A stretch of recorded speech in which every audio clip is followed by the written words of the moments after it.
இப்போ வந்து அரைச்சுட்டு சாம்பார் செய்ய ஆரம்பிச்சிடலாங்க. ஒரு குக்கர்ல வந்து இந்த டம்ளர்ல வந்து ஒரு டம்ளர் பருப்பு எடுத்து 2-3 தடவை வாஷ் பண்ணிட்டு எடுத்து வச்சிருக்கேங்க.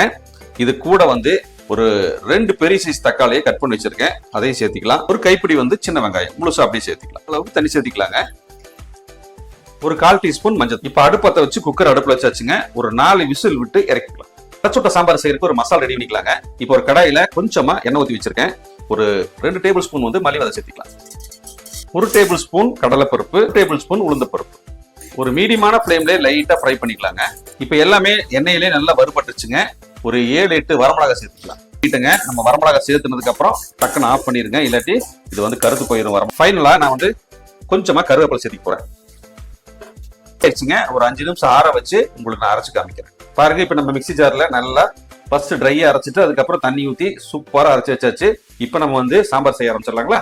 சாம்பார் செய்ய ஆரம்பிச்சிடலாங்க. ஒரு மண் பாத்திரம் வச்சாச்சு. தேவையான அளவுக்கு எண்ணெய் ஊத்திட்டேன். ஒரு 1/2 டீஸ்பூன் கடுகு, 1/2 டீஸ்பூன் சீரகம், ஒரு கப்பு வந்து சின்ன வெங்காயம் முழுசா சேர்த்துக்கலாம். கொஞ்சமா கருவேப்பிலை, காஞ்ச மிளகாய் 2 சேர்த்துக்கலாங்க. இப்ப சாம்பாருக்கு வந்து கத்திரிக்காய் வந்து பெரிய பெரிய கத்திரிக்காயை நீல வாக்கில நறுக்கிருக்கேங்க. ஒரு பெரிய முருங்காயை குட்டி குட்டியா கட் பண்ணிருக்கேன். ஒரு பெரிய உருளைக்கிழங்கையும் நான் நறுக்கி வச்சிருக்கேன். இந்த 3 காய் தான் போட்டு செய்ய போறோம். சாம்பார் வேற லெவல்ல வரப்போகுதுங்க. இப்ப பாருங்க, காய் சேர்த்திக்கலாம். இப்ப நம்ம காய்கறிகளை சேர்த்திக்கலாம்.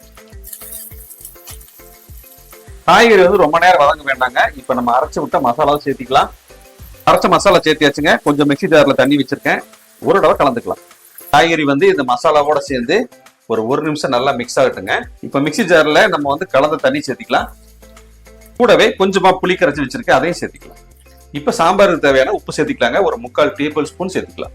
இதையுமே ஒரு தடவை கலந்து விட்டுக்கலாங்க. காய்கறிகளை வேக ஒரு 10 நிமிஷங்க மூடி போட்டு மூடி வச்சிடலாம். அடுத்து நம்ம வந்து குக்கர் ஓபன் பண்ணி வச்சுங்க. பருப்பு, தக்காளி, வெங்காயம் நல்லா வெந்துருச்சு. இது கொதிச்சதுக்கு அப்புறம் இதை சேர்த்திக்கலாம். இப்ப வந்து ஒரு 7ல இருந்து ஒரு 8 நிமிஷம் ஆச்சுங்க. காய்கறிலாம் நல்லா வெந்துருச்சு. இப்போ இந்த ஸ்டேஜ்ல நம்ம வந்து பருப்பு சேர்த்திக்கலாங்க.